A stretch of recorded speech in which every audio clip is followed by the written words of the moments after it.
talk about Avatar: The Last Airbender now, because they have a new animated Avatar: The Last Airbender movie in the works, and they have cast the voice actress for Toph. For context, if you haven't seen it, the character of Toph is blind, and she is an earthbender, and she basically uses ultrasonic waves to see people.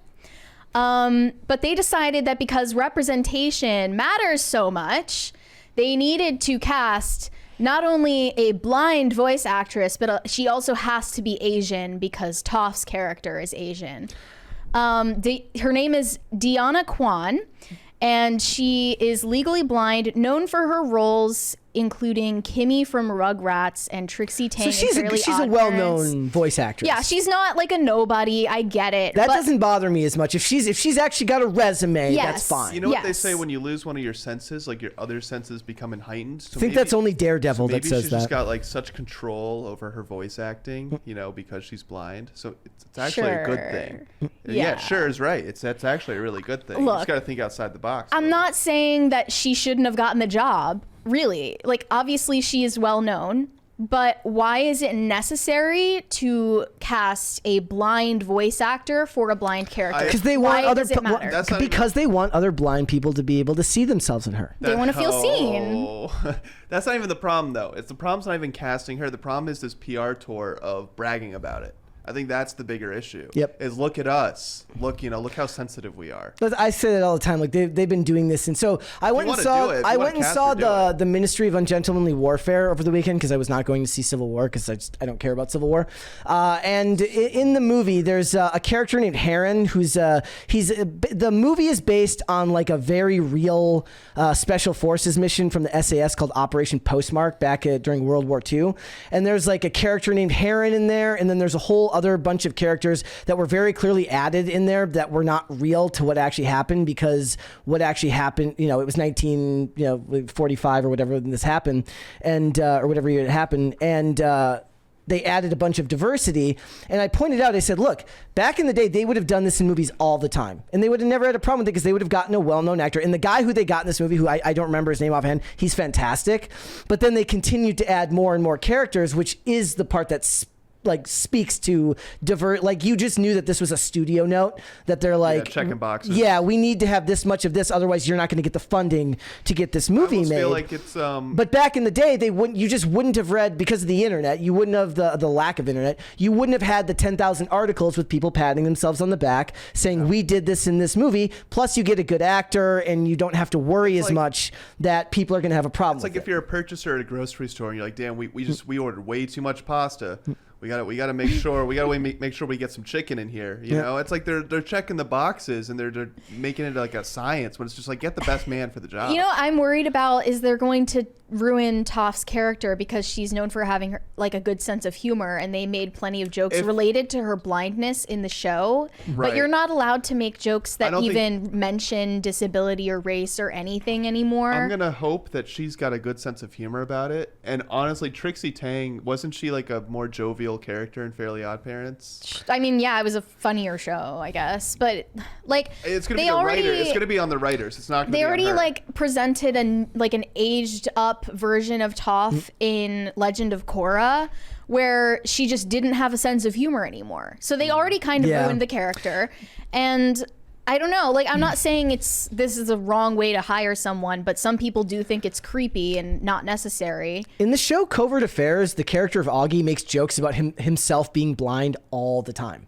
Yeah. Like, it's one of the number one things that he does is to make situations more jovial or less awkward by poking fun at his own disability. And that was an actual seeing actor, Christopher Gorham, who didn't actually have the disability, and they wouldn't allow that to happen these days. And that's sad because it almost always endears an audience to you when you can poke fun of yourself.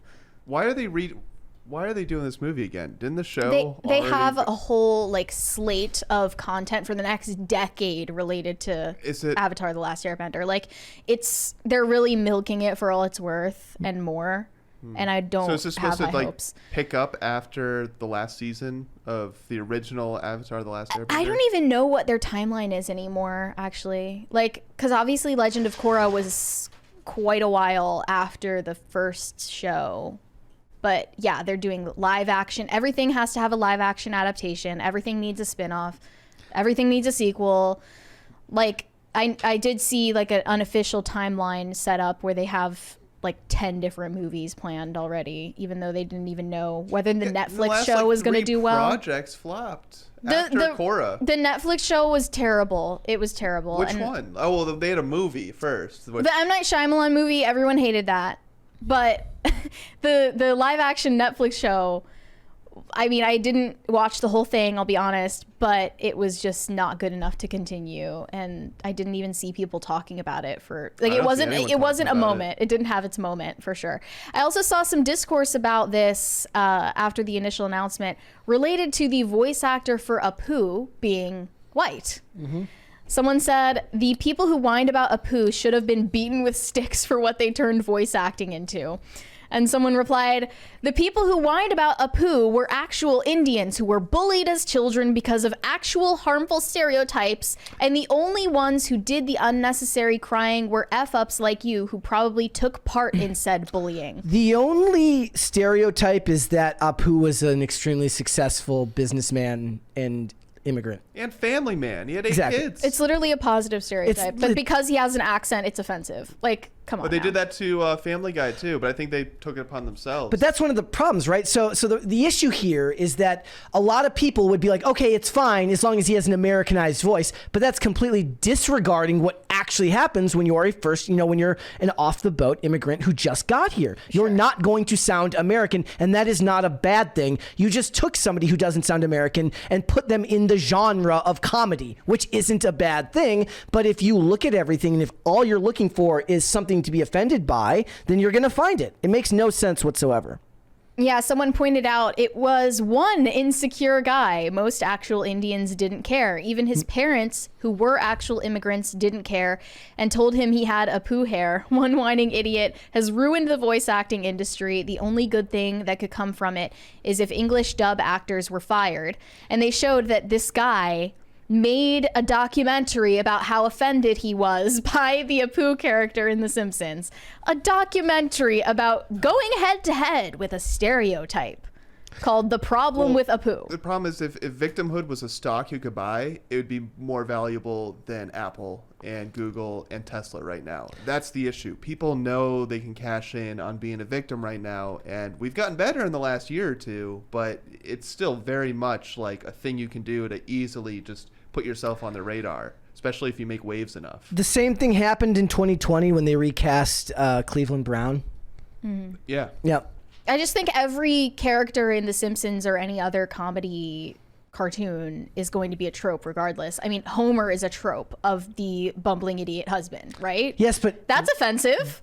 But no one cared. Yeah, but that's because he's yellow and not white. Therefore, that changes everything. Yes, that changes everything. Also, we all understand that you're allowed to punch up but not down, and they see this as punching down. And it's also a bunch of people that are unbelievably sensitive about this stuff. It's stupid. But a lot of the voice actors were really upset about this because after Apu, it became like all sorts of characters were getting recast for this exact reason. But apparently, even though voice acting is supposed to be the only role in entertainment where your appearance doesn't matter, it has to matter now. I want Chris Rock to voice me. If there's an animated movie made about me, I want Chris Rock to voice me. Meanwhile, we're like here joking about how they should cast Trump as a black guy in the Trump movie. Like, yes. And we would actually find it funny. Thanks for watching. Listen to full episodes of Pop Culture Crisis on Spotify. Keep up with us on social media and make sure you subscribe and ring that bell so you never miss the show. Bye, guys.